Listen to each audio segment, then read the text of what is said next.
الذین آمنوا، اے ایمان والو، آمنوا باللہ ورسولہ، اللہ تعالیٰ اور اس کے رسول صلی اللہ علیہ وسلم پر ایمان لے آؤ۔ اس آیت مبارکہ میں اللہ تعالیٰ نے ایمان والوں کو خطاب فرمایا ہے، یا ایھا الذین آمنوا،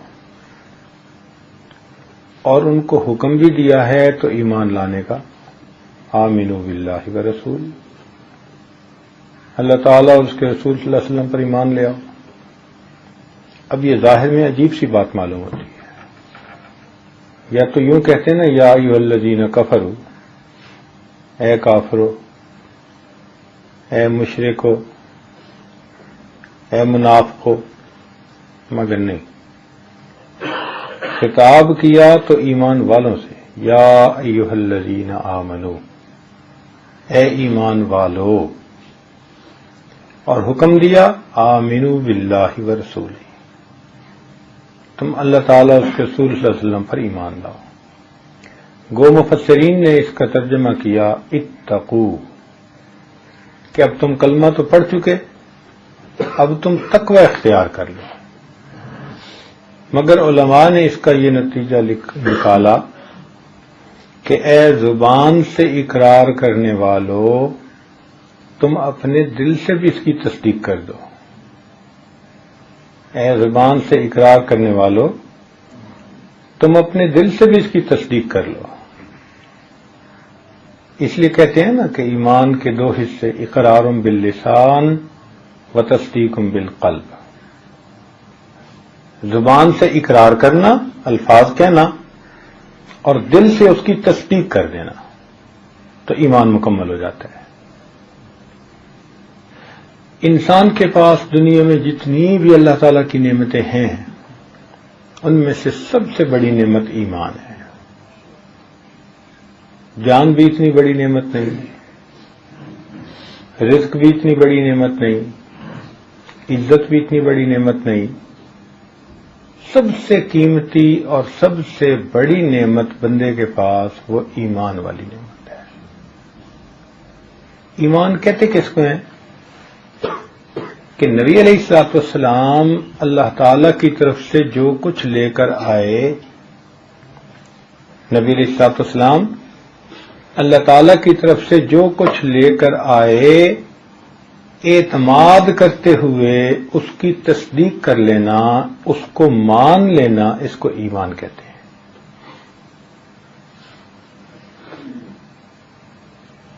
یہ دل میں سوچتے ہوئے کہ یہ اللہ تعالیٰ کے نبی علیہ الصلوۃ والسلام ہیں، تو جو کچھ بھی اللہ تعالیٰ کی طرف سے یہ لائے ہیں وہ سب ٹھیک ہے۔ اس مان لینے کو ایمان کہتے ہیں۔ چنانچہ اس کا تعلق انسان کے دل کے ساتھ ہے، کیونکہ دل تسلیم کرتا ہے، دل مانتا ہے۔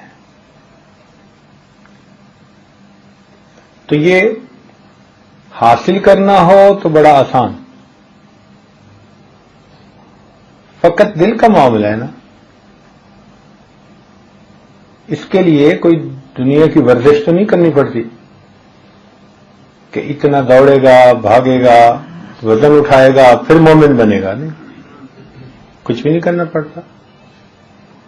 جس جگہ انسان بیٹھا ہے، اسی جگہ بیٹھے بیٹھے اپنے دل میں تصدیق کر دے اور زبان سے اس کا اظہار کر دے تو وہ مومن۔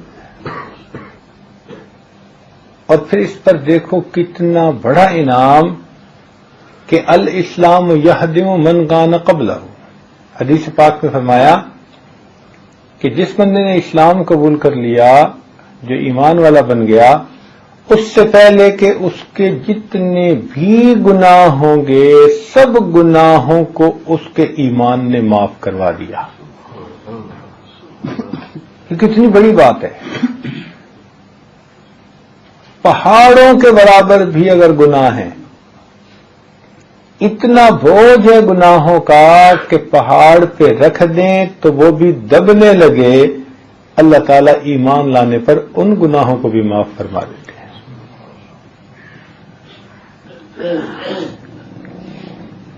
اس ایمان کے بارے میں آج کے زمانے میں خطرات بڑھتے چلے جا رہے ہیں. حالات ایسے ہو رہے ہیں کہ بندے کے لیے ایمان بچانا مشکل سے مشکل تر ہوتا چلا جا رہا ہے. اس لیے دل میں یہ بات آئی کہ کیوں نہ ایمان کے متعلق ہی چند باتیں کہی جائیں. اس لیے کہ جتنی قیمتی چیز ہو پھر اس کی حفاظت کے بارے میں اتنا ہی زیادہ تذکرہ ہونا چاہیے. سب سے پہلی بات ایمان کے بارے میں یاد رکھیں کہ ایمان انسان کو طلب سے ملتا ہے. دنیا بغیر طلب کے مل سکتی ہے، عزت بغیر طلب کے مل سکتی ہے، مگر انسان کو ایمان بغیر طلب کے نہیں مل سکتا. چنانچہ دنیا میں اس کی کتنی مثالیں موجود ہیں. ابو جہل کو دیکھیں کہ نبی علیہ الصلوۃ والسلام کا چچا ہے، خونی رشتہ. اگر شکل و صورت دیکھیں تو بہت خوبصورت تھا. عقل و دانائی کو دیکھیں تو ابو الحکم کہا جاتا تھا، داناؤں کا باپ. صحت اچھی، دنیا میں اس کی عزت کا ڈنکا بجا ہوا ہے. لیکن اگر اس نے دل میں طلب نہیں رکھی تو اس کو دنیا میں ایمان نہیں ملا.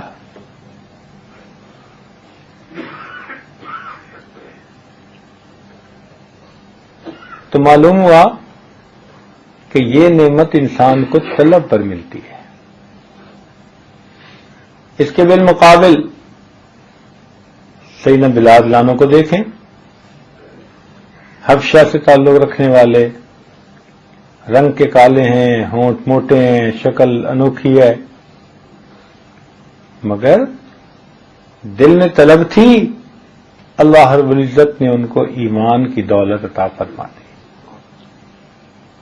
تو ایمان ملتا ہے بندے کو طلب کے ساتھ.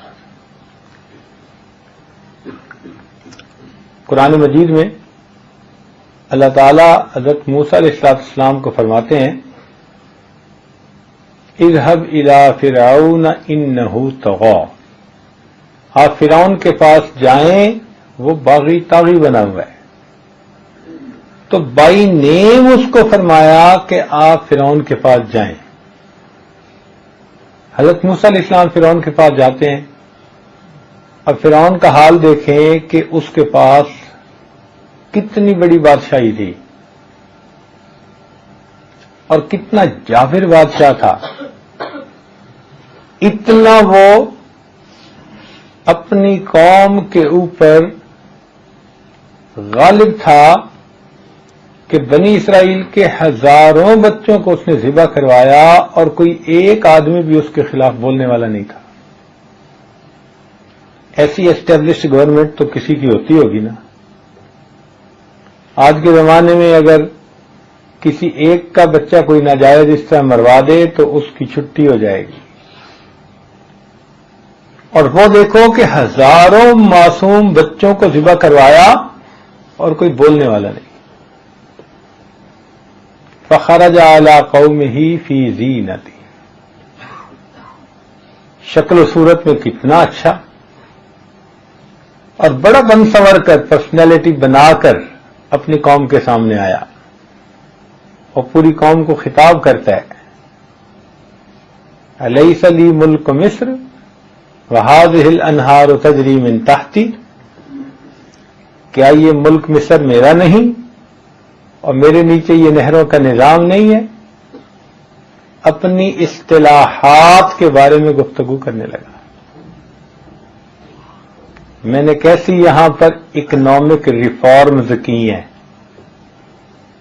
کیسے تمہیں خوشحال بنا دیا ہے. اور پھر فرماتا ہے ام انا خیر، کیا میں بہتر ہوں، احاذ الذی ہوا مہین، یا یہ جو اتنا پست ہے یا اتنا نچلے درجے کا بندہ ہے. یہ کہا ولا یکاد یبین، جو صاف بول بھی نہیں سکتا، چونکہ سیدنا موسیٰ علیہ السلام زبان پہ چونکہ بچپن میں انگارہ رکھا تھا تو جب بولتے تھے تو زبان میں لکنت سی تھی، اس لیے تو فرمایا تھا رب اشرح لی صدری ویسر لی امری واحلل عقدۃ من لسانی یفقہوا قولی۔ تو اب دیکھیے کہ وہ ظاہر میں کتنا باکمال بنتا ہے، لیکن اگر اس کے اندر طلب نہیں آئی تو اللہ تعالیٰ نے اس کو ایمان کی دولت سے نہیں نوازا۔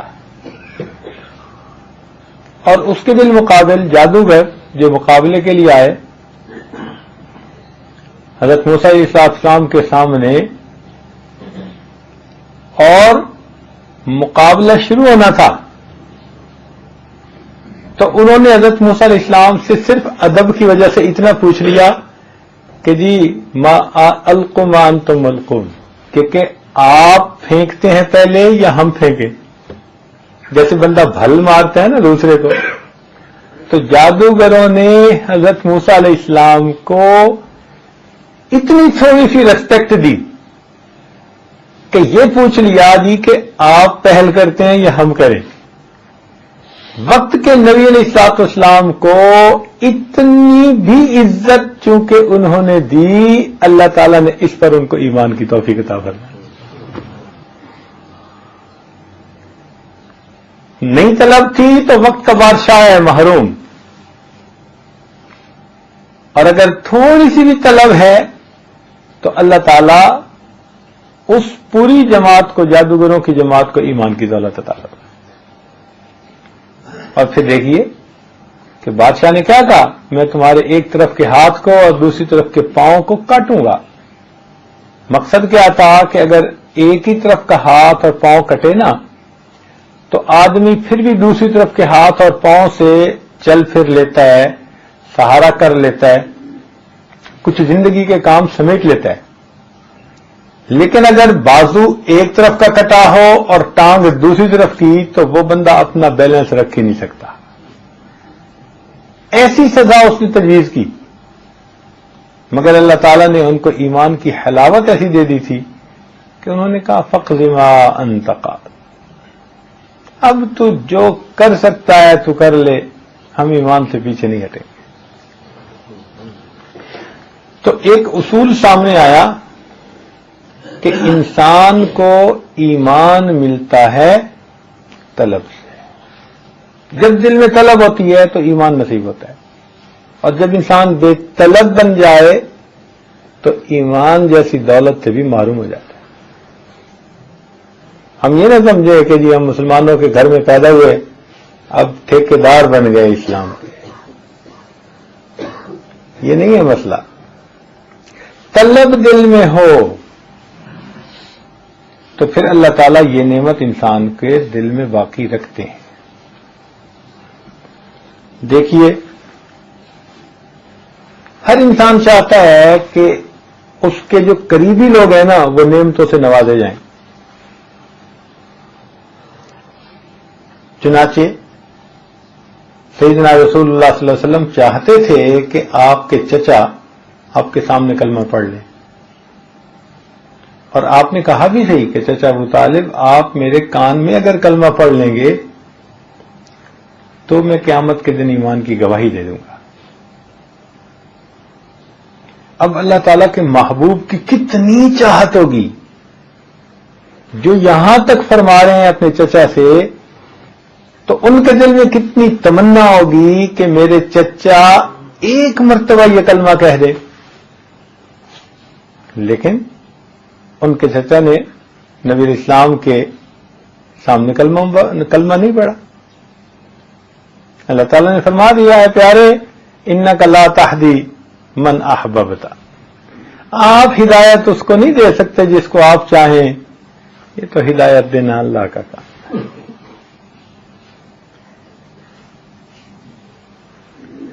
اور دیکھیے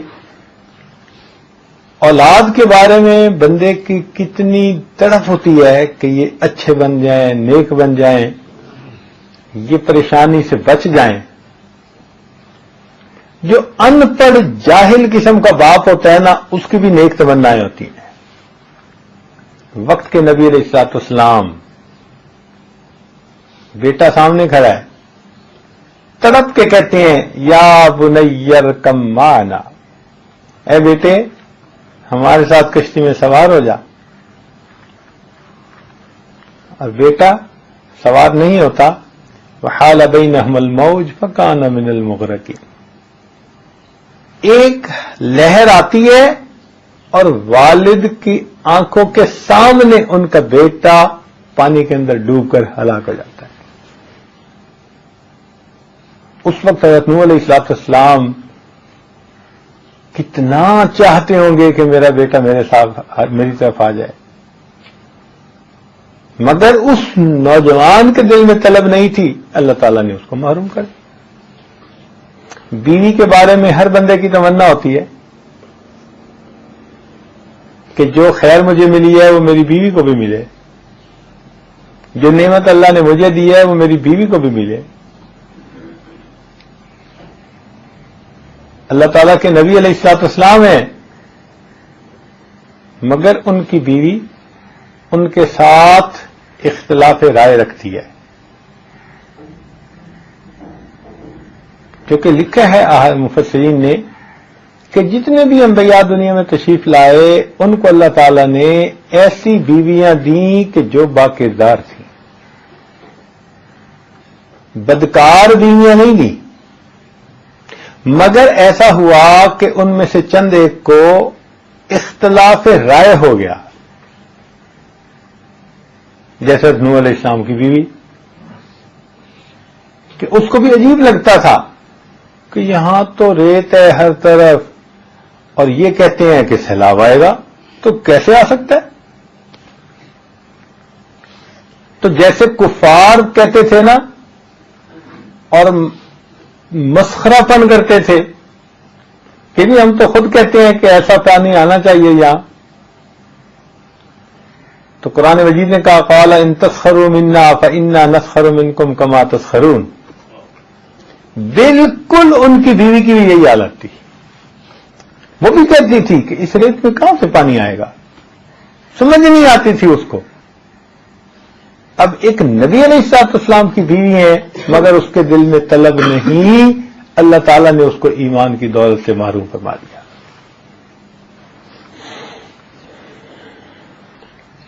تو ان مثالوں سے پتہ چلتا ہے کہ ایمان بندے کو ملتا ہے طلب کے ساتھ.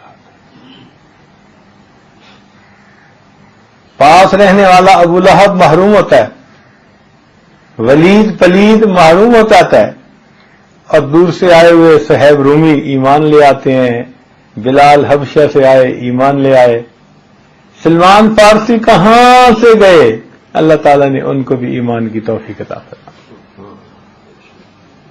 تو یہ اصول ذہن میں رکھ لیں کہ ایمان ملتا ہے انسان کو طلب کے ذریعے سے. جب دل میں تڑپ ہو، طلب ہو، تب یہ نعمت بندے کو ملتی ہے.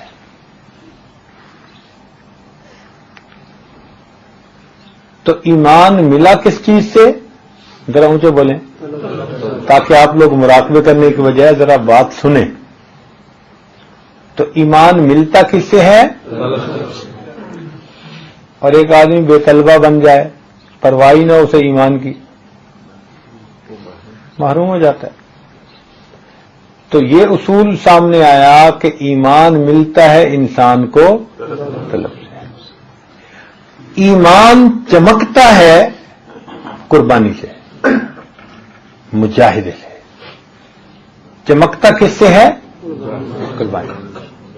چنانچہ اس پر علماء نے بڑی بحث کی ہے ایمان کے بارے میں کہ الایمان یزید و ینقص، کہ ایمان بڑھتا بھی ہے اور گھٹتا بھی ہے. جبکہ امام وظیفہ رحمۃ اللہ نے فرمایا کہ لا یزید ولا ینقص، نہ بڑھتا ہے نہ گھٹتا ہے. سب نے اپنے اپنے دلائل دیے.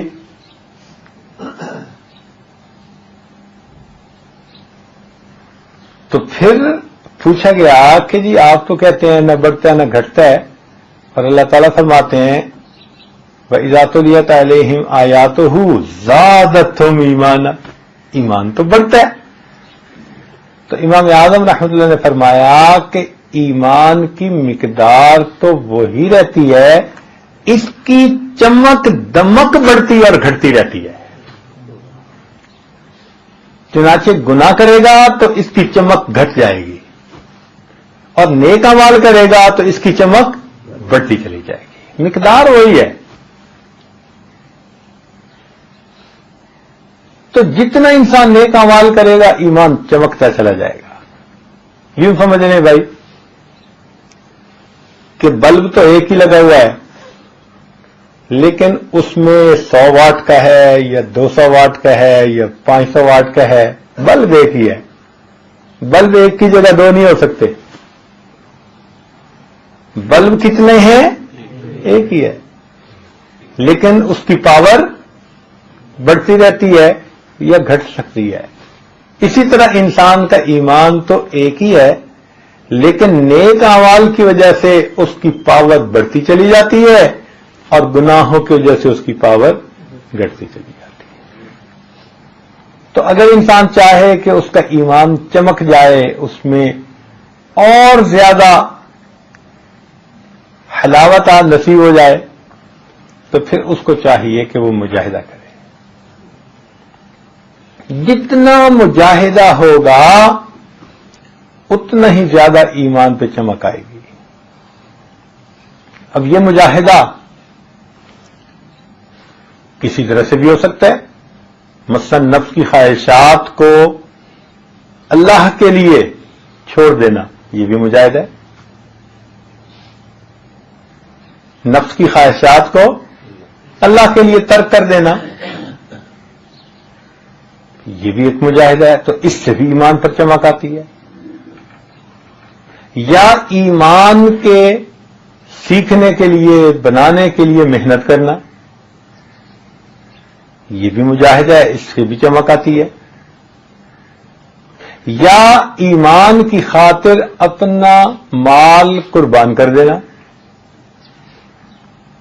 تو کوئی بھی قربانی جو ایمان کی خاطر کی جائے اس سے انسان کے ایمان میں اضافہ ہو جاتا ہے، اس کی چمک بڑھ جاتی ہے۔ اللہ تعالیٰ کے ہاں انسان کا ایمان مضبوط سے اضبط ہو جاتا ہے۔ اس لیے صحابہ کرام رضوان اللہ علیہم اجمعین ایمان کی خاطر اپنا سب کچھ قربان کر دیتے تھے۔ کیسے کیسے مجاہدے آئے، نبی اسلام نے ان کو بتایا کہ تو ایمان پر جمے رہنا، او حرقتا، چاہے تجھے آگ میں جلا دیا جائے یا تجھے پھانسی دے دی جائے، تم نے ایمان سے پیچھے نہیں ہٹنا۔ چنانچہ بعض ایسے حضرات تھے کہ جن کو دنیا کے سبز باغ دکھائے گئے، لالچ دیے گئے، جیسے ایک صحابی کعب بن مالک رضی اللہ تعالیٰ عنہ ایک جہاد میں نہیں جا سکے، تو نبی علیہ الصلوۃ والسلام نے کچھ عرصہ ان سے سول بائیکاٹ کا حکم فرمایا۔ اس حالت میں عیسائی بادشاہ کو پتہ چلا تو اس نے اپنا بندہ بھیجا کہ سنا ہے کہ تمہارے ساتھ آج کل سب لوگوں نے مقاطعہ کیا ہوا ہے، تو تم میرے پاس آؤ تو میں تمہیں یہ دوں گا، وہ دوں گا، فلاں دوں گا۔ تو اس پر پھر انہوں نے جو جواب دیا وہ عجیب تھا۔ اور رومی کتے، یوں کر کے کہا، اور رومی کتے، تو سمجھتا ہے کہ میں اللہ رب العزت کے محبوب کا در چھوڑ کر تیری طرف آنکھ اٹھا کے دیکھوں گا؟ کبھی نہیں ایسا ہو سکتا۔ اور بالکل اسی طرح کا واقعہ حضرت امیر معاویہ رضی اللہ عنہ کے ساتھ آیا کہ جب حضرت اللہ عنہ سے ان کا معاملہ آپس میں رنجش کا چل رہا تھا تو رومی بادشاہ نے ان کو بھی اسی طرح پیغام بھیجا کہ آپ ہمیں بتائیں، ہم آپ کی مدد کریں گے اور آپ کو حق لے کر دیں گے۔ انہوں نے بھی ایگزیکٹ وہی بات کہی تھی، اور رومی کتے، اگر تو نے یہ سوچا تو یاد رکھنا میں حضرت علی عنہ کی فوج کا پہلا سپاہی ہوں گا جو تیرے خلاف لڑنے کے لیے تیرے سامنے آؤں گا. تو ایمان کے معاملے میں صحابہ کرام کی قربانیاں بڑی عجیب ہیں. چنانچہ دو حضرات کے بارے میں آتا نہیں ہے کہ ان تابعین کے زمانے کے لوگ تھے، ان کو پکڑ لیا کسی بادشاہ نے تو بڑی اس نے کوششیں کی کہ یہ اپنے دین کو چھوڑ کر ہماری طرف آ جائیں. انہوں نے کہا ہرگز نہیں. اس نے کہا میں فوج کا کمانڈنٹ چیف بھی بنا دوں گا. انہوں نے کہا ہرگز نہیں. اس نے کہا سلطنت میں حصہ دے دوں گا. ان کا بالکل نہیں. حتیٰ کہ اس نے کہا کہ میں اپنی بیٹی سے تمہاری شادی کر دوں گا. ان کا بالکل نہیں. بلکہ ایک واقعہ تو کتابوں میں ایسا بھی لکھا ہے کہ بادشاہ نے تنگ آ کر گھر میں یہ بات کر دی کہ بھائی یہ بندہ کیا ہے کہ بات مانتا ہی نہیں. تو اس کی جوان عمر بیٹی تھی جو شکل میں بڑی حور پری تھی، وہ سن رہی تھی تو کہنے لگی کہ ابو مجھے آپ موقع دیں، میں دیکھتی ہوں یہ کیسے نہیں جو ہے نا ہمارے دین کی طرف مائل ہوتا. تو والد نے اس کو اجازت دے دی. 40 دن جس جگہ پر وہ قید تھے اس جگہ پر وہ لڑکی بن سنور کے ان کے پاس جاتی رہی، کبھی کھانا پہنچانے یا کبھی کوئی اور کام کرنے کے بہانے. اور 40 دن اس اللہ کے بندے نے اس کو آنکھ اٹھا کے بھی نہیں دیکھا. تو 40 دنوں کے بعد بالآخر وہ لڑکی خود حیران ہوئی کہ یہ کیسا مرد ہے کہ میری شکل دیکھنے کو لوگ ترستے تڑپتے پھرتے ہیں اور میں بن سنور کے آتی ہوں اور آنکھ اٹھا کے نہیں دیکھتا. تو 40 دن کے بعد اس نے پوچھا کہ جی آپ نے کیوں مجھے کبھی دیکھا بھی نہیں؟ تو انہوں نے بتایا کہ میرے اللہ کا حکم ہے کل للمؤمنین یغضوا من ابصارہم، ایمان والوں سے کہہ دیجئے کہ آنکھیں نیچے رکھیں. تو میں تو نیچے رکھوں گا آنکھیں. تو اب اس لڑکی کے دل میں یہ بات پیدا ہوئی کہ اس بندے کے اندر کیا نعمت ہے کہ جس نے اس کو اتنی استقامت عطا فرما دی. تو وہ پوچھنے لگی کہ کیا یہ چیز میرے اندر آ سکتی ہے؟ ان کہا. چنانچہ انہوں نے اس کو کلمہ پڑھا دیا. اب یہ لڑکی جاتی تھی تو وہ اس کو دین سکھاتے تھے اور یہ ظاہر میں کہتی رہی ابو میں کوشش کر رہی ہوں، وہ چند دنوں میں سیدھا ہو جائے گا. کہتے کہتے اور خود سیدھی ہو گئی. اس کو کہتے ہیں شکار کرنے کو آئے شکار ہو کے چلے. آئی تھی ان کو متوجہ کرنے کے لیے اور اللہ نے اس کو متوجہ کر دیا. حتیٰ کہ پھر ایک وہ وقت بھی آیا کہ جب انہوں نے مل کے پروگرام بنایا تو لڑکی نے کہا کہ ابو اس کو بند ہوئے بہت عرصہ ہو گیا، اس کو تھوڑا باہر کی فضا چاہیے، ہوا چاہیے، اس کے لیے کوئی شکار کا بندوبست کریں، سواری کا بندوبست کریں، میں اس کے ساتھ جانا چاہتی ہوں جنگل میں. تو باپ نے سواری کا انتظام کیا، اللہ نے کیا، دونوں گھوڑے پر سوار ہوئے اور اللہ نے ان کو اپنی منزل تک پہنچا دیا. تو ایسا بھی ہوا کہ 40 دن تک ایک خوبصورت عورت کوشش کرتی ہے اور وہ آنکھ اٹھا کے نہیں دیکھتے. یہ قربانی ہے. وہ سمجھتے تھے کہ یہ ہماری وہ نعمت ہے کہ جس کا بدل کچھ نہیں ہو سکتا. کوئی دنیا کی چیز ایمان کا بدل نہیں ہو سکتی. وہ اس بات کو اچھی طرح سمجھتے تھے. تو ایمان ملتا ہے طلب سے اور چمکتا ہے مجاہدے سے، قربانی سے. جتنا مجاہدہ ہوگا اتنا چمکے گا، اتنا مضبوط سے اضبط ہوگا.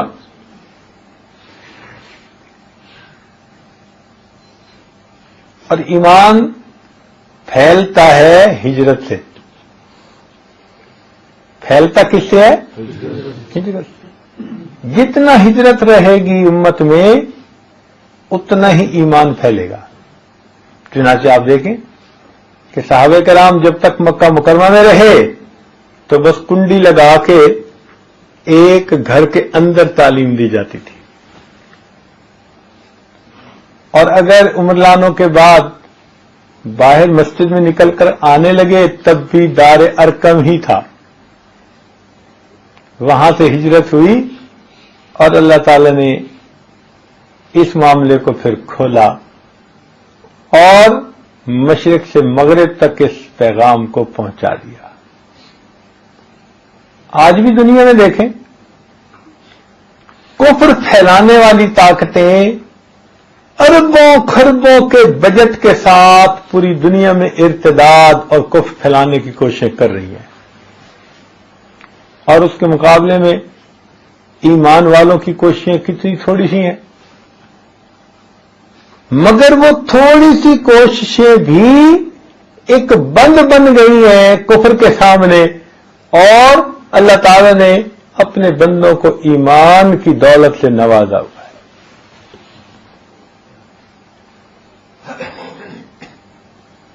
آپ حیران ہوں گے کہ پوری دنیا میں کفر پھیلانے کے لیے کفر اتنا منظم کام کر رہا ہے کہ کوئی حد نہیں، مال پیسے کے ذریعے سے۔ مگر فرق یہی ہے کہ جب کوئی مردہ ہونا تو وہ خود نہیں چلا کرتا، اس کو کسی کے کندھے کی ضرورت ہوتی ہے۔ تو لاش چونکہ مردہ ہے لہذا اس کو چلنے کے لیے کندھے کی ضرورت ہے، کفر کی بھی یہی حالت، مردے کی طرح ہے، اب اس کو پیسے کے کندھے کی ضرورت ہے، اور جو زندہ انسان ہوتا ہے اس کو کسی کے کندھے کی ضرورت نہیں ہوتی، وہ اپنی ٹانگوں پہ چل کے جاتا ہے۔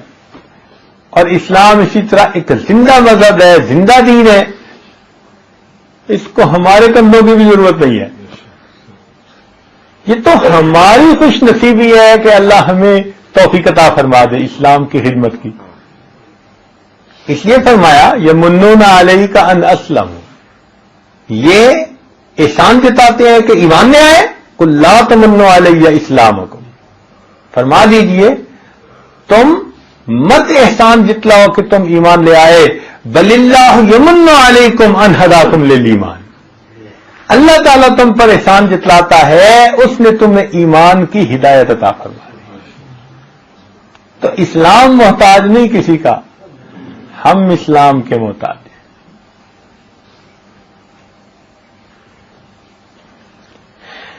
تو ایمان ملتا کس چیز سے ہے؟ اونچا بولیں ذرا۔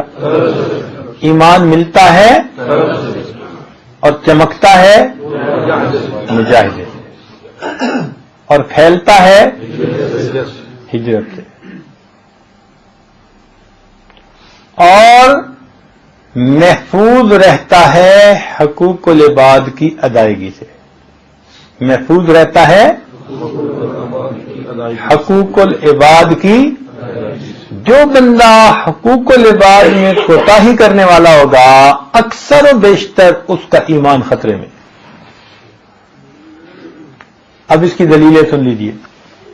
نبی علیہ السلام نے فرمایا من غش فلیس منا، جس نے ملاوٹ کی وہ ہم میں سے ہی نہیں۔ ہم میں سے ہی نہیں کا کیا مطلب؟ کہ اس کو ایمان پہ موت نہیں آئے گی۔ تو ملاوٹ کرنا کس کا حق ہے بھائی؟ اللہ کا یا اللہ کے بندوں کا؟ اللہ کے بندوں کا۔ ان کے ساتھ ہم بے ایمانی کر رہے ہوتے ہیں، اللہ کے بندوں کے ساتھ دھوکہ کر رہے ہوتے ہیں، اللہ کے بندوں کا حق مار رہے ہوتے ہیں۔ تو اب دیکھیے کہ حقوق العباد میں ایک کوتاہی کی جس پر اللہ تعالیٰ کے محبوب فرماتے ہیں اس کو ایسی موت آئے گی کہ یہ اسلام سے ہی خارج کر دیا جائے گا۔ ایک جگہ فرمایا من لم یرحم صغیرنا ولم یوقر کبیرنا فلیس منا، جو ہمارے چھوٹوں پر رحم نہیں کرتا اور ہمارے بڑوں کا اکرام نہیں کرتا وہ ہم میں سے نہیں۔ اب اس کا تعلق کن چیزوں سے ہے؟ حقوق العباد سے۔ چھوٹوں پر رحم کرنا اور بڑوں کا ادب اکرام کرنا یہ حقوق العباد ہیں۔ جو حقوق العباد میں کوتاہی کرے گا یہ ایسا گناہ ہے کہ مرتے وقت ایمان سے محروم کر دیا جائے۔ اس پر کتنے واقعات ایسے موجود ہیں تو اس لیے اگر بندہ چاہتا ہے کہ موت کے وقت میرا ایمان سلامت رہے تو اس کو چاہیے کہ اللہ کا بھی حق ادا کرے، اللہ تعالیٰ کے بندوں کا بھی حق ادا کرے۔ اب یہاں کئی دفعہ ہم غلطی کر جاتے ہیں کہ ہم سمجھتے ہیں کہ اگر ہم مصلی پہ باقاعدگی سے بیٹھتے ہیں اور ہاتھ میں تسبیح پکڑ کے ذکر کرتے ہیں اور ہم دین کی بات کرتے ہیں تو بس ہم بڑے پہنچے ہوئے ہیں، اور حالت یہ ہوتی ہے کہ ہم اپنی اولاد کو اگنور کر رہے ہوتے ہیں، ان کا حق نہیں ادا کر رہے ہوتے، اپنے اہل خانہ کو اگنور کر رہے ہوتے ہیں، اپنے پڑوسی کو تکلیف پہنچا رہے ہوتے ہیں۔ ہم اللہ کے بندوں کے لیے وبال جان بنے ہوئے ہوتے ہیں، تو پھر ایسی صورت میں ایمان کیسے محفوظ رہے گا بھائی؟ اس لیے حقوق العباد کی ادائیگی میں بہت اہتمام کرنا چاہیے۔ ہمارے حضرت رحمۃ اللہ فرماتے تھے کہ اللہ تعالیٰ کو خوش کرو عبادت سے، نبی علیہ الصلوۃ والسلام کو خوش کرو اطاعت سے، اور مخلوق خدا کو خوش کرو خدمت سے، اللہ تعالیٰ تمہیں اپنا مقرب بنا لیں گے۔ پہلے وقتوں میں نا ہر بندے نے کوئی نہ کوئی خدمت کا کام اپنے ذمہ لیا ہوتا تھا، ہر بندے نے۔ مثلا کسی نے ذمہ لیا ہوتا تھا میں اس نابینا کی خدمت کروں گا، میں اس بوڑھی بیوہ کی خدمت کروں گا، میں اس غریب کی خدمت کروں گا، کوئی نہ کوئی خدمت کا کام اپنے ذمہ لیا ہوتا تھا۔ آج وہ جذبہ نکلتا چلا جا رہا ہے، آج وہ خدمت کا جذبہ نکلتا چلا جا رہا ہے۔ ایسی نفسا نفسی کا عالم ہے الامان والحفیظ، یعنی کتابوں میں تو لکھا ہے نا کہ قیامت کا دن نفس نفسی کا عالم ہوگا، اور اہل باطن جن کو اللہ نے نظر دی ہے وہ آج کے دور میں بھی نفس نفسی کی حالت آنکھوں سے خود دیکھ رہے ہیں۔ ایسی اپنی اپنی پڑی ہوئی ہے ہر بندے کو، دنیا کے پیچھے ایسے ہم دیوانے ہو کر بھاگے پھر رہے ہیں، ہمیں کسی کی سمجھ ہی نہیں لگ رہی۔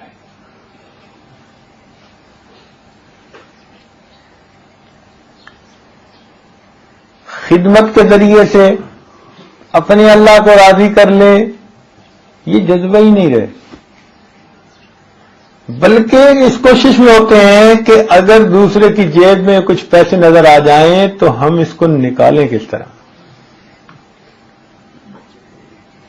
اس لیے جو ہمارے جتنا زیادہ قریب ہے وہ اتنا ہی ہم سے زیادہ جو ہے وہ پریشان ہے۔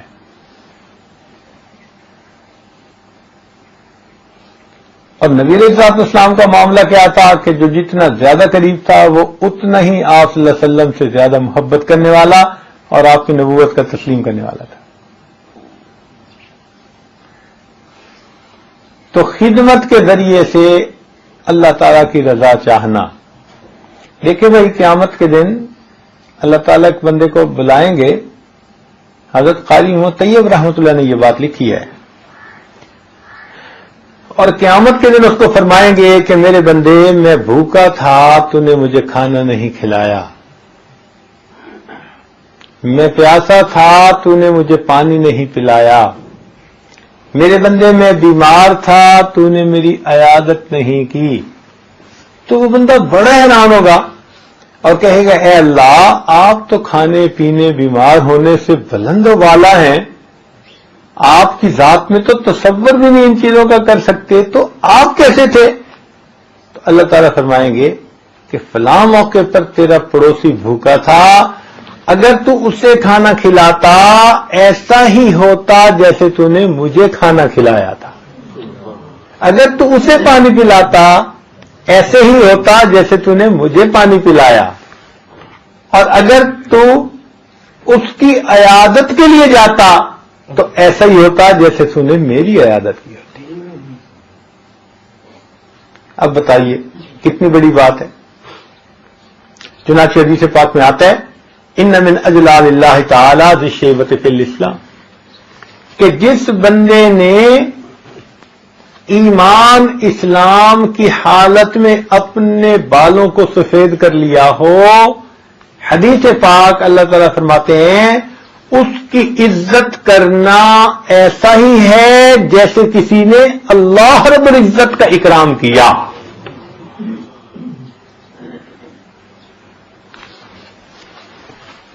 تو اس سے پتہ چلتا ہے کہ مخلوق خدا کو خدمت کے ذریعے سے ہم خوش کریں گے تو اللہ تعالی ہمارے ایمان کی حفاظت کریں گے۔ تو 4 باتیں یاد رکھیے کہ ایمان ملتا کس سے ہے اور چمکتا کس سے ہے؟ مجاہدے سے۔ اور تیسرا کیا؟ پھیلتا کس سے ہے؟ اور چوتھا کیا؟ محفوظ رہتا ہے حقوق العباد۔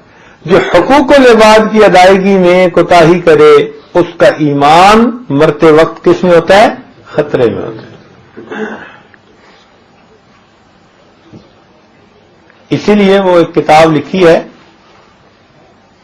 ایک ڈاکٹر نے کہ میں نے 100 بندوں کو اپنے سامنے مرتے دیکھا۔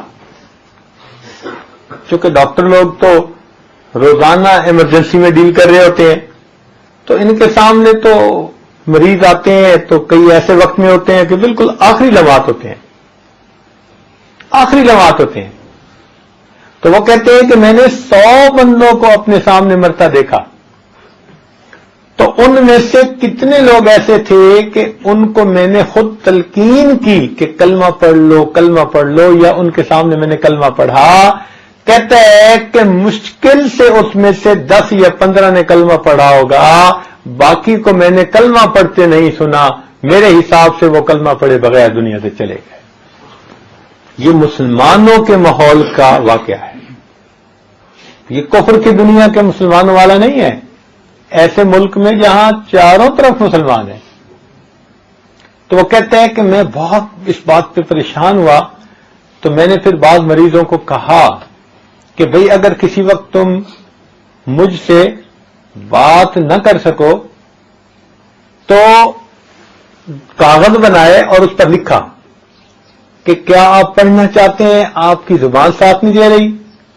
تو اس نے کہا کہ جب میں نے ایسے مریضوں کو وہ لکھا وہ دکھایا تو انہوں نے اشارے سے ہمیں بتایا کہ جو تم پڑھ رہے ہو ہم بھی پڑھنا چاہتے ہیں، مگر اس وقت ہماری زبان پہ ہمارا کنٹرول نہیں رہا۔ تو وہ کہتے ہیں کہ اصل میں جب انسان کے اعمال میں فرق ہوتا ہے تو موت کے وقت جیسے فالج زدہ انسان چاہتا ہے ہاتھ ہلائے، ہلا نہیں سکتا، اللہ تعالیٰ اس کی زبان پر فالج ڈال دیتے ہیں، چاہے بھی صحیح کلمہ پڑھ لے، آخری وقت میں اللہ تعالیٰ کلمہ پڑھنے کی توفیق عطا کر دیتے ہیں۔ تو بھائی اس سے پہلے کہ زبان پہ کنٹرول ختم ہو، ہمیں چاہیے کہ اس زبان سے خوب کلمے کا ذکر کر لیں، خوب اپنے رب کو یاد کر لیں۔ آج اختیار ہے ہمارا، کل موت کے وقت زبان سے یہ اختیار چھین لیا جائے گا۔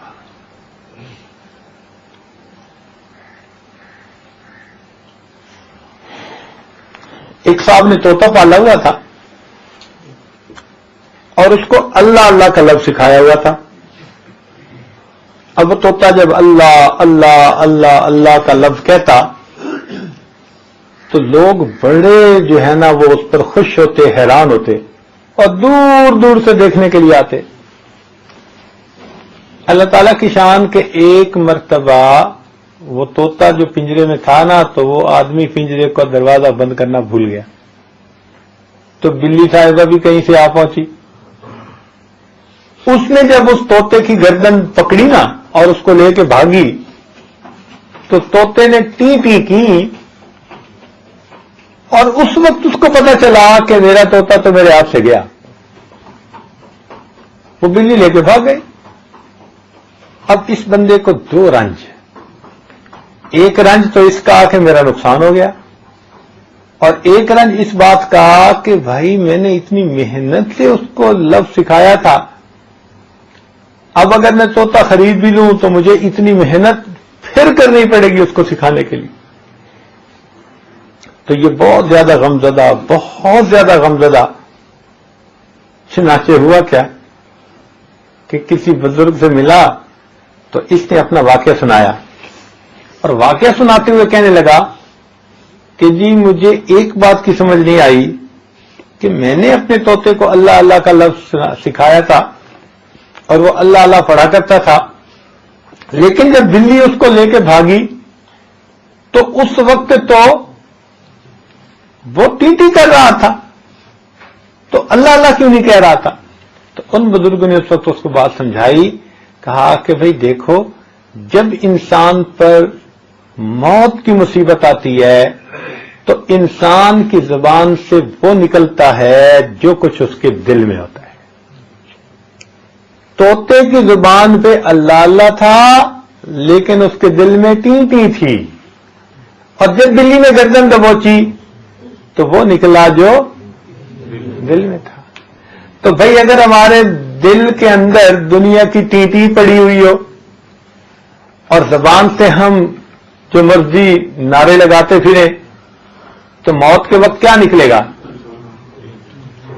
اسی لیے حضرت شیخ الحدیث رحمۃ اللہ نے ایک جگہ لکھا ہے کہیں کہ کچھ لوگوں کو موت کے وقت جو ہے وہ آخری وہ کلمات انہوں نے کہے جو وہ اکثر کہتے تھے، مثلا اس کا بھاؤ بتاؤ، اس کا بھاؤ بتاؤ. اس قسم کی کوئی منڈی میں کام کرتے تھے اور یہ الفاظ کہتے تھے تو وہی کہنے لگے.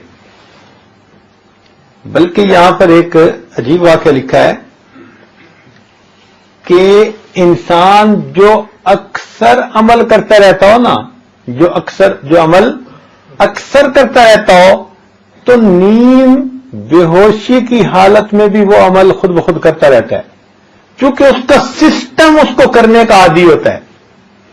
چنانچہ کتابوں میں لکھا ہے کہ ایک بزرگ تھے اور وہ اکثر و بیشتر ہاتھوں کی انگلیوں پہ ذکر کرتے رہتے تھے، ایسے پڑھتے رہتے تھے.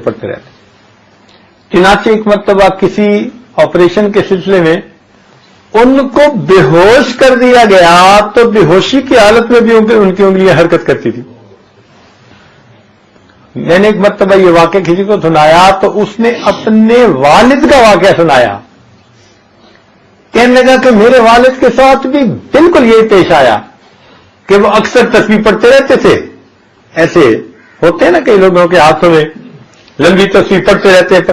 کہنے لگے کہ ہم نے اپنی آنکھوں سے دیکھا کہ میرے والد کو ہسپتال میں بے ہوش کیا گیا اور میرے والد کے ہاتھ اور انگلی اس طرح چل رہی تھی جیسے تسبیح پڑھ رہے ہو. تو ڈاکٹر نے اس وقت ہمیں بھی یہی کہا کہ چونکہ اس کا دماغ سگنل دیتے اتنا عادی بن چکا ہے کہ جب یہ انکانشیس ہو گیا پھر بھی وہ سگنل مل رہا ہے اور ہاتھ ہل رہے ہیں. تو یہاں سے پتہ چلتا ہے کہ جو حضرات لا الہ الا اللہ کا ذکر روزانہ ہزاروں دفعہ کرتے ہیں تو کرتے کرتے پھر ایک وہ کیفیت آ جاتی ہے کہ جب ایسے بندے کو موت کے حالات میں سے بھی گزرنا پڑے اللہ تعالیٰ زبان پہ کلمے کو جاری فرما دیتے ہیں.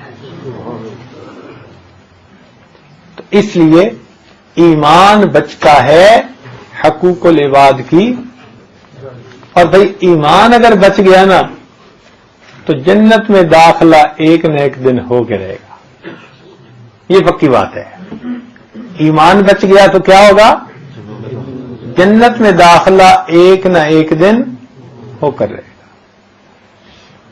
اس لیے اللہ تعالیٰ ارشاد فرماتے ہیں وَكَانَ بِالْمُؤْمِنِينَ رَحِيمًا، اور اللہ تعالیٰ قیامت کے دن ایمان والوں کے ساتھ بڑا ہی رحیم ہوگا، رحمت کرنے والا ہوگا.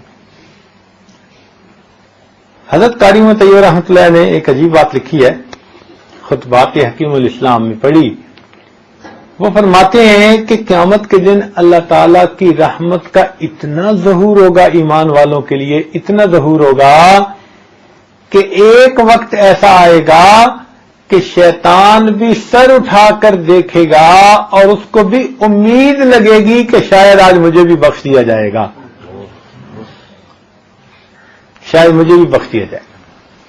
پھر انہوں نے ایک دو واقعات بھی لکھے عجیب و غریب کہ اللہ تعالیٰ کی رحمت کیسے بہانے ڈھونڈے گی. جب افسر نے کوئی کام کرنا ہوتا ہے نا فیور کرنی ہوتی ہے تو وہ پھر کوئی نہ کوئی لاجک نکال لیتا ہے, بہانہ ڈھونڈ لیتا ہے, اس کو یوں کر دو, اس کو یوں کر دو, اور وہ کام نکال دیتا ہے. اسی طرح اللہ رب العزت قیامت کے دن جب ارادہ فرما لیں گے کہ ایمان والوں کو میں نے نکال دیں, تو پھر اس کے لیے بہانے بھی ڈھونڈ لیں گے. کیسے کیسے بہانے ہوں گے؟ چنانچہ التذکرہ ایک کتاب ہے, اس میں یہ واقعہ لکھا گیا کہ ایک لڑکا کھڑا ہوگا اور اس کو اللہ تعالیٰ فرمائیں گے کہ تو نے اپنے والد کی نافرمانی کیوں کی, اس کی بات کیوں نہیں مانتا تھا. تو وہ بڑا نادم ہوگا, شرمندہ ہوگا, اور اس کو احساس ہوگا. تو اس کو یہ بات کرنے کے بعد پھر اللہ تعالیٰ اس کے والد کو بلائیں گے اور اس کے والد کا حساب کتاب لیں گے. تو والد کی زندگی بھی ہوگی جیسے عامیانہ زندگی ہوتی ہے, تو چونکہ اس کے گناہ زیادہ ہوں گے, نیکیاں تھوڑی ہوں گی, تو اللہ تعالیٰ والد کو حکم دیں گے کہ بھئی چلو جہنم میں. جب جہنم کا فیصلہ کر دیں گے نا, تو بچے کو سرزنش تو پہلے ہو چکی ہوگی, وہ فوراً کیا اٹھے گا, اے اللہ میری بھی نیکیاں ہیں تو تھوڑی اور گناہ زیادہ ہیں, لیکن آپ نے میرے والد کو جہنم میں جانے کا حکم دیا, اب میری نیکیاں ان کو دے دیجیے اور مجھے ہی میرا اور ان کا دونوں کا دگنا عذاب دے دیجیے. اس کی اس بات پر کرنے پر اللہ تعالیٰ مسکرائیں گے اور فرمائیں گے اچھا آج تجھے اتنا خیال آ گیا, اپنے والد کا ہاتھ پکڑ لے اور تم دونوں جنت میں چلے جاؤ. اور ایک واقعہ اسی طرح اور کتابوں میں لکھا ہے کہ ایک نیکی پر بندہ جنت میں جائے گا. ایک نیکی پر بندہ کیا ہوگا, کس پر جنت میں جائے گا؟ ایک نیکی پر. وہ کیسے ہوگا کہ ایک بندہ ایسا ہوگا کہ جب اس کا حساب کتاب کیا جائے گا, میزان میں تولا جائے گا, تو اس کی ایک نیکی تھوڑی ہوگی. وہ کہے گا یا اللہ آپ اجازت دیں تو میں ایک نیکی کسی سے لے لوں.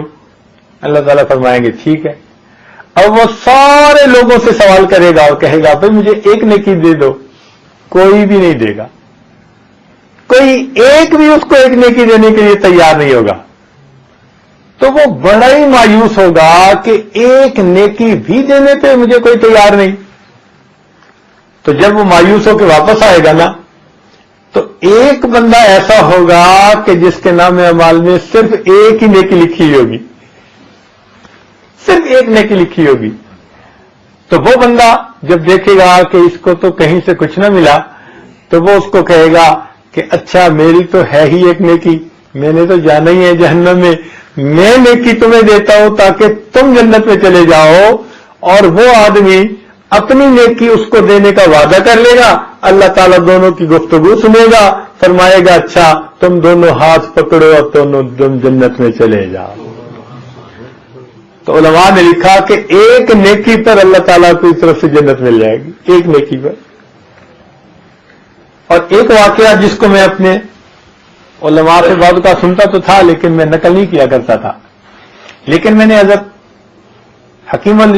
خطبات حکیم الاسلام میں حضرت قاری محمد طیب رحمۃ اللہ علیہ کے خطبات میں یہ واقعہ پڑھا.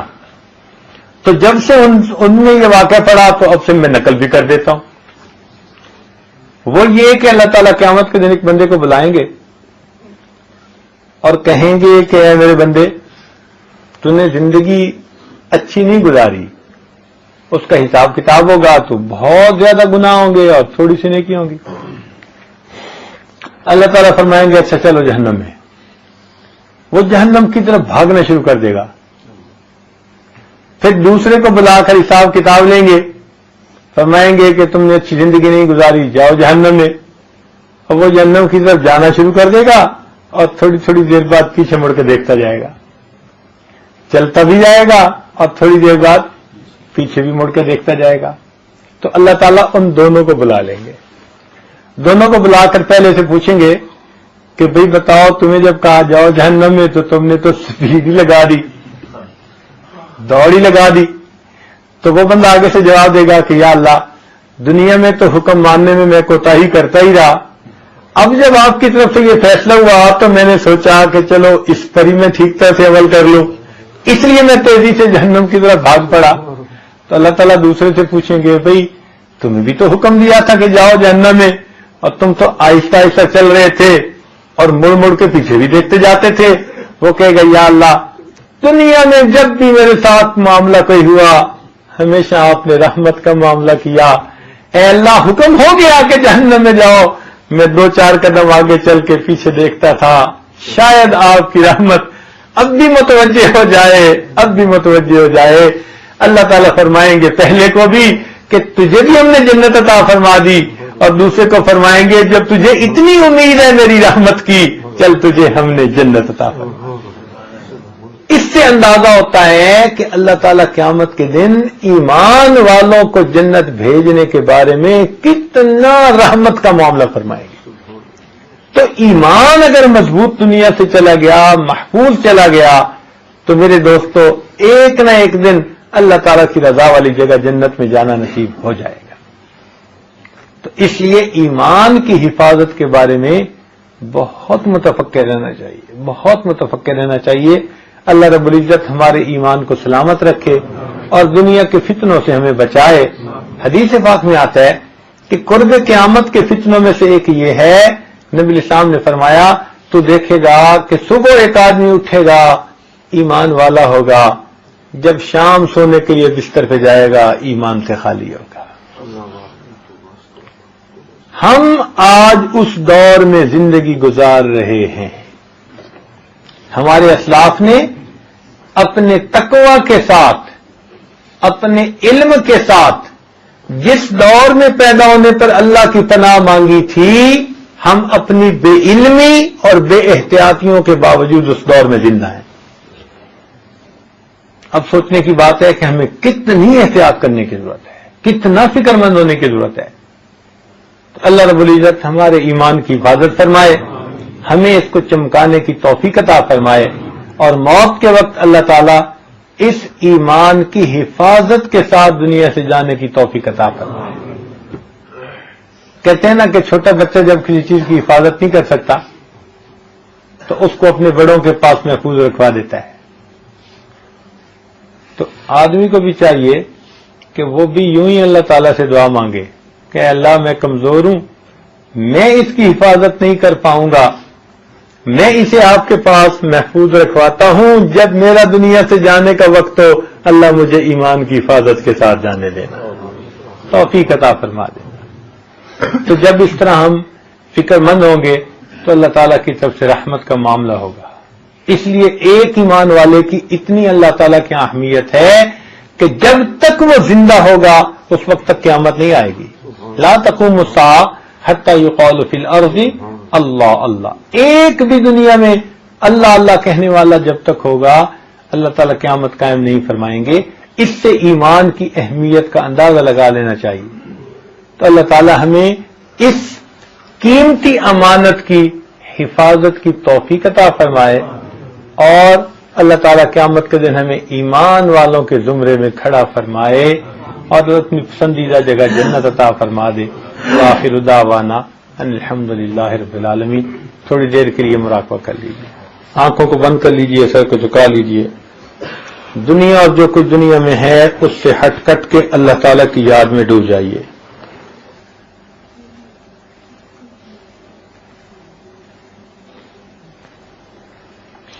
انسان جب اپنے اندر جھانکتا ہے اسے اپنی اصل تصویر نظر آتی ہے۔ اپنے من کے دریچے کو کھولیے، اپنی اصل تصویر کو دیکھیے۔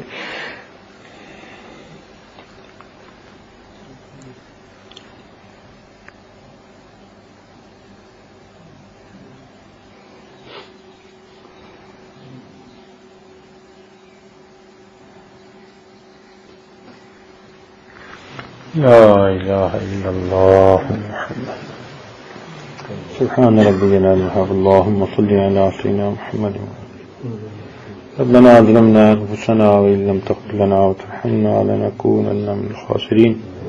اے مالک، ہم آپ کے عاجز مسکین بندے ہیں، ہمارے گناہوں کو معاف فرما، ہماری خطاؤں سے درگزر فرما، ہمارے عیبوں کی پردہ پوشی فرما، اللہ ہماری جسمانی بیماریوں کو دور فرما، روحانی بیماریوں کو دور فرما۔ اللہ ہمیں نماز کی حضوری نصیب فرما، سجدے کا سرور نصیب فرما، قرآن پاک پڑھنے کا لطف نصیب فرما، رات کے آخری پہر کے مناجات کی لذت نصیب فرما، ایمان حقیقی کی حلاوت نصیب فرما۔ اللہ ہمارے ساتھ درگزر کا معاملہ فرما۔ اے اللہ حاضرین محفل کے دل کی جو بھی نیک تمنائیں ہیں ان کو پورا فرما۔ میرے مولا بے کسی بے بسی سے محفوظ فرما۔ اللہ مخلوق کے سامنے کی ذلت و رسوائی سے محفوظ فرما، جگ ہنسائی سے محفوظ فرما۔ اے اللہ ہمیں پھٹکنے سے محفوظ فرما، ڈگمگانے سے محفوظ فرما، پھسلنے سے محفوظ فرما، استقامت کی زندگی نصیب فرما۔ اے اللہ ہمارے ظاہر کو اپنے محبوب کی سنتوں سے سجا اور ہمارے باطن کو اپنی معرفت سے منور فرما۔ اللہ ہمارے رزق میں برکت عطا فرما، وقت میں برکت عطا فرما، صحت میں برکت عطا فرما۔ اللہ قدم قدم اپنی برکتیں شامل حال فرما۔ حقوق اللہ اور حقوق العباد دونوں کو پورا کرنے کی توفیق عطا فرما۔ رب کریم جن دوست احباب نے دعاؤں کے لیے کہا، خط لکھے، فون کیے یا کہنا چاہتے تھے نہیں کہہ سکے، سب کی نیک مرادوں کو پورا فرما اور اللہ سب کی پریشانیوں کو دور فرما۔ میرے مولا ہم آپ کے کمزور بندے ہیں، مصیبتوں اور پریشانیوں کے متحمل نہیں ہو سکتے۔ اللہ ہم ان پریشانیوں سے محفوظ فرما، سکون کی زندگی نصیب فرما، عبادت والی زندگی نصیب فرما، اپنی یاد والی زندگی نصیب فرما، دین ایمان والی زندگی نصیب فرما۔ رب کریم امت مسلمہ کو عزت رفتہ نصیب فرما۔ پوری دنیا میں جہاں جہاں مسلمان پریشان ہیں اللہ سب کی پریشانیوں کو دور فرما۔ رب کریم اس ادارے کو دن دگنی رات چوگنی چکی نصیب فرما۔ اے اللہ جو پڑھانے والے معلمین ہیں، یہ طلباء ہیں، یہ معلمات ہیں، یہ طالبات ہیں، سب کو اپنی مقبول بندوں اور بندیوں میں شامل فرما۔ اللہ جو ضروریات ہیں ان کو غیبی خزانوں سے پورا فرما۔ اے اللہ مسجد بنانے کے جو دل میں ارادے ہیں اللہ ان کو اپنی رحمت سے آسان فرما، اہل خیر کو متوجہ فرما۔ اللہ استغنا کے ساتھ کام کرنے کی توفیق عطا فرما۔